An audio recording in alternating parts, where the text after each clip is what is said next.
আসলে আমি নারী উদ্যোক্তা হিসেবে অনেক গর্বিত, যে এই জন্যই গর্বিত যে আমি মানে আমার কাজ করার পাশাপাশি যে আমার হাজবেন্ডের অনেক বড় সাপোর্ট আছে, যেটা আছে ওনার মানে মেন্টালি সাপোর্ট। এটা একটা মেয়ের জন্য সবচেয়ে বড় একটা সম্পদ, যে এইটা ছাড়া কোনো মেয়ে সামনের দিকে আগাইতে পারবে না। একটা হাজবেন্ড যদি একটা ওয়াইফের পিছনে না থাকে, এটা আসলে অনেক সমস্যা। আমি এই যে আমার সাথে কাজ করে প্রত্যেকটা মেয়ে মানে যে কাজের পাশাপাশি তাদের ফ্যামিলি থেকে সাপোর্ট পায়, এরকম আমি সবাইকে বলি, ইন্সপায়ার করি। যেহেতু আমি এর সুবিধা নিচ্ছি বা আমারও ভালো লাগে, বা আমার হাজবেন্ড আমার পাশে শুরু থেকে আছে, এই জন্য সত্যি মানে আমি অনেক গর্বিত।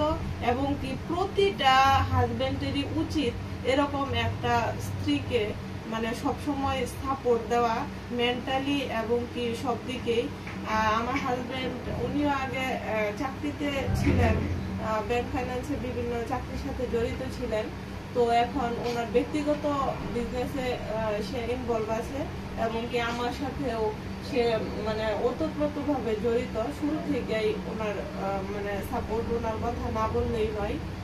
সত্যি আমি অনেক গর্বিত ওনার সাপোর্ট এবং আমার পরিবার সবকিছু মিলিয়ে।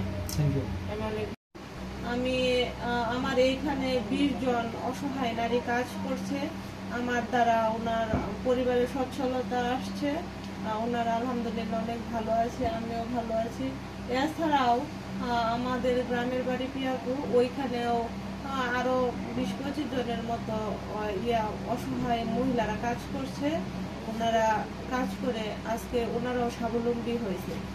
তো স্বাবলম্বী হয়েছে এবং কি ওইখান থেকে আমি প্রোডাক্টগুলো নিয়ে আসি আমার বাসায়, আমার কারখানায়, এখানে নিয়ে এসে প্রসেসিং করার পরে আমি দোকানে নিয়ে আসি।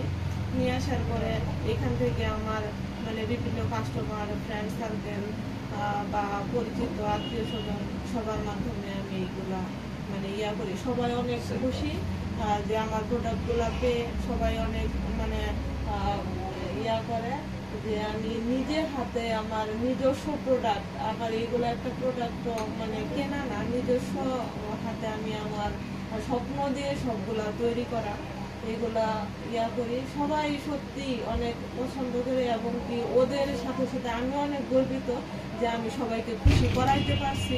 এটাই আমার মানে সফলতা।